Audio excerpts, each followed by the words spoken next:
Fala, meus amigos, tudo bem com vocês? Vamos então retomar a nossa playlist aqui sobre direito do consumidor. Vamos voltar então com o nosso curso de direito do consumidor. E agora, a partir desse vídeo, nós vamos iniciar um tema novo. A partir de agora, nós vamos começar a falar sobre a cobrança de dívidas no CDC. Não sai daí, que eu volto já já.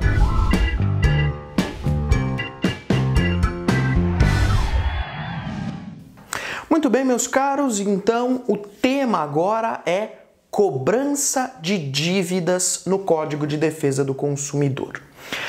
Nós vamos aqui, nesse ponto, tratar basicamente daquele consumidor inadimplente, né?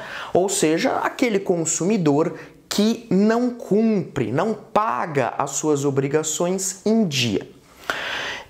A ideia do Código de Defesa do Consumidor não é dificultar essa cobrança de dívidas, porque o CDC tem plena consciência de que se o consumidor ele deve, então ele precisa pagar, né?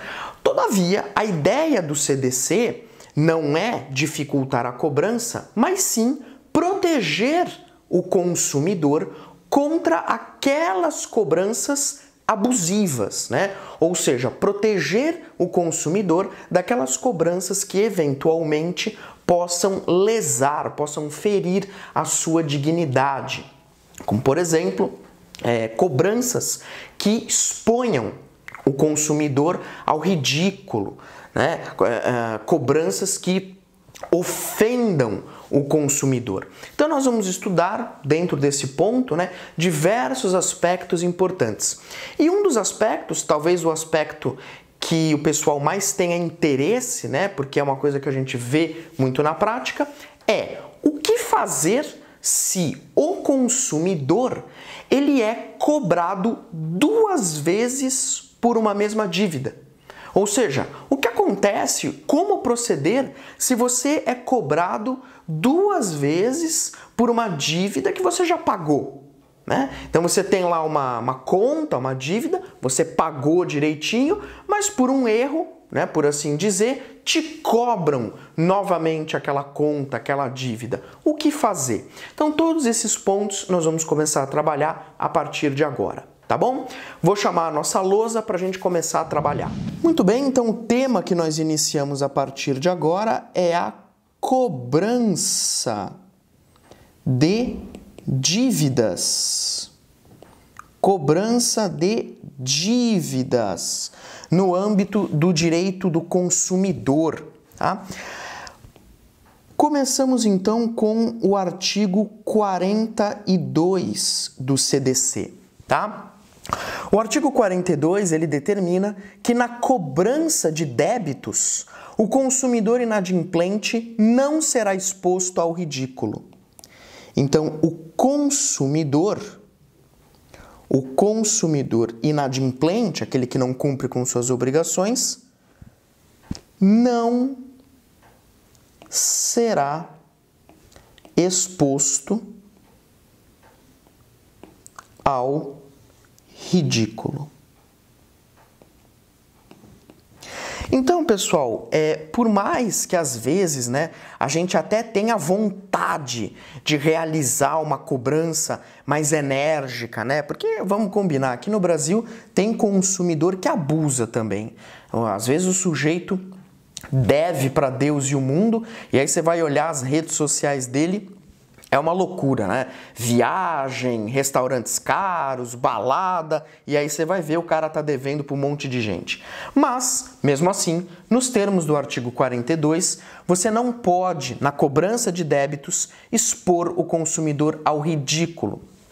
O 42 determina que também não será, né, o consumidor inadimplente não será submetido a qualquer tipo de constrangimento ou ameaça.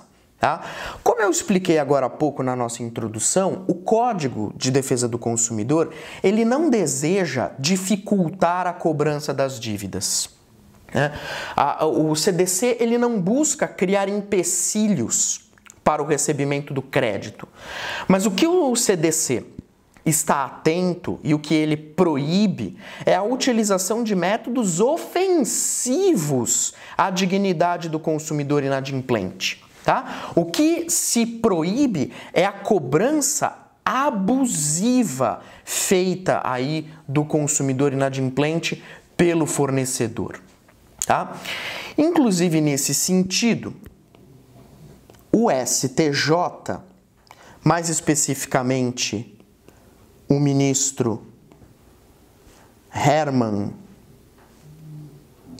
Benjamin,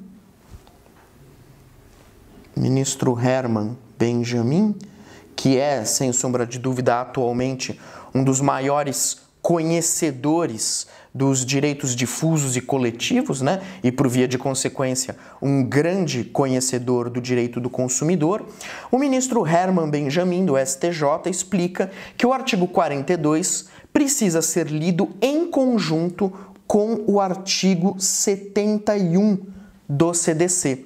Então, o 42 a gente já analisou, né? O 42 determina que na cobrança de débitos o consumidor inadimplente não será exposto ao ridículo e nem será submetido a qualquer tipo de constrangimento ou ameaça. De acordo com o ministro, a gente tem que conjugar o artigo 42 com o 71. E eu trouxe ele aqui, ó. Tá aqui o artigo 71 do Código de Defesa do Consumidor. Ele diz assim: utilizar na cobrança de dívidas de ameaça, coação, constrangimento físico ou moral, afirmações falsas, incorretas ou enganosas, ou de qualquer outro procedimento que exponha o consumidor injustificadamente a ridículo ou interfira com seu trabalho, descanso ou lazer. Pena, portanto nós estamos diante de um crime, né? Pena de detenção de 3 meses a 1 ano e multa. Então aqui é até bom a gente trazer um exemplo de crime previsto pelo Código de Defesa do Consumidor. O CDC, ele traz aí normas de várias matérias. Nós temos normas de direito material, nós temos normas de cunho processual e temos aqui também crimes, né? O artigo 71 traz um dos crimes aí previstos, tá? Bom, e aí, professor, então me diga, né? Quais são as formas de cobrança que são consideradas abusivas? Então vamos aqui verificar as cobranças consideradas abusivas.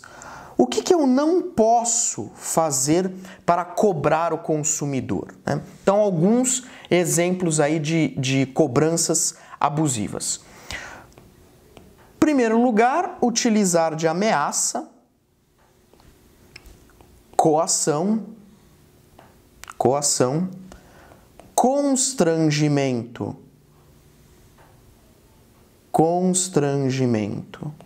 físico ou moral. Então aqui eu tenho um primeiro caso de cobrança abusiva.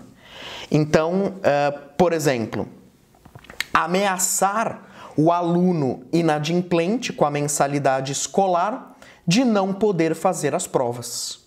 Temos aí um exemplo de cobrança considerada abusiva. Então, o aluno ele está devendo mensalidade escolar, não pode vir à escola e ameaçar esse aluno inadimplente de não poder fazer as provas. Tá? Temos aí uma cobrança abusiva. Um outro caso de cobrança abusiva seria o emprego de afirmações falsas, incorretas ou enganosas. Então, por exemplo, né, uma empresa de cobrança envia carta ao consumidor ameaçando de fazer uma representação criminal por emissão de cheque sem fundo quando o documento não existe. Tá? Temos aí um outro caso de cobrança abusiva. Que mais? exposição do consumidor ao ridículo. Ao ridículo, né? Então, por exemplo, divulgar a lista de devedores numa escola. Divulgar a lista de devedores numa escola, por exemplo. Não pode, né? Aí todo mundo vai ver lá, vai todo mundo saber que o fulano tá devendo, que ele tá inadimplente. Isso é uma exposição ao ridículo, tá? Ou então ainda, você perceba que nós estamos aqui destrinchando, por assim dizer, o artigo 71, o conjunto do artigo 42 com o artigo 71, para nós vermos aí as cobranças abusivas. E interferência, também não pode haver interferência no trabalho. Interferência no trabalho, no descanso, ou no lazer do consumidor. Tá? Então, por exemplo, telefones, visitas sucessivas, né? O fornecedor, por exemplo, liga para o chefe do consumidor que está devendo para dizer que ele é mal pagador, por exemplo. Né? Então, o sujeito trabalha num determinado lugar, eu sou fornecedor, ele está me devendo, e aí eu fico ligando de forma incisiva, de forma frequente, de forma sucessiva, eu fico ligando aí para o chefe dele para dizer que ele é mal pagador. Isso é também cobrança abusiva, tá? Muito bem. Com isso, então, o que a gente conclui é que a cobrança abusiva, ela pode configurar um ilícito. Ela pode configurar um ilícito civil. Vou falar mais aqui do ponto de vista civil, tá? A cobrança abusiva pode configurar um ilícito civil e ensejar, portanto, a responsabilidade do fornecedor por danos materiais ou morais sofridos pelo consumidor. Então, muito cuidado, né? Porque às vezes o fornecedor ele está cobrando uma dívida, e aí eu repito, o CDC ele não proíbe que o fornecedor cobre as dívidas do consumidor, não é isso. Mas o CDC ele impõe, digamos assim, limites que precisam ser observados na cobrança dessas dívidas, sob pena de você responsabilizar o fornecedor, tá, por eventuais danos materiais ou morais sofridos pelo consumidor. Tá? Muito bem.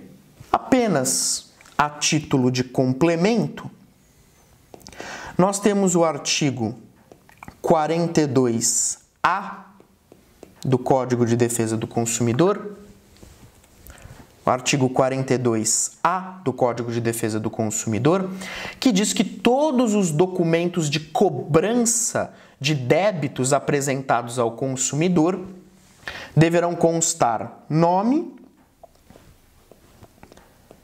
endereço, número do CPF ou do CNPJ do fornecedor do produto ou serviço. Então, nos termos do artigo 42A do Código de Defesa do Consumidor, todos os documentos de cobrança de débitos apresentados ao consumidor deverão constar nome, endereço, CPF ou CNPJ do fornecedor do produto ou serviço. Tudo bem? Maravilha! Muito bem, meus caros, então neste ponto nós vamos parando o vídeo por aqui, porque na sequência eu quero trabalhar com vocês a respeito da repetição do indébito, que é um tema um pouco mais demorado, um tema mais técnico, mais detalhado e vai aí nos demandar bastante tempo. Então eu resolvi no vídeo seguinte, o próximo vídeo vai ser dedicado exclusivamente ao estudo da repetição de indébito, tá bom? Eu espero vocês, forte abraço e bons estudos!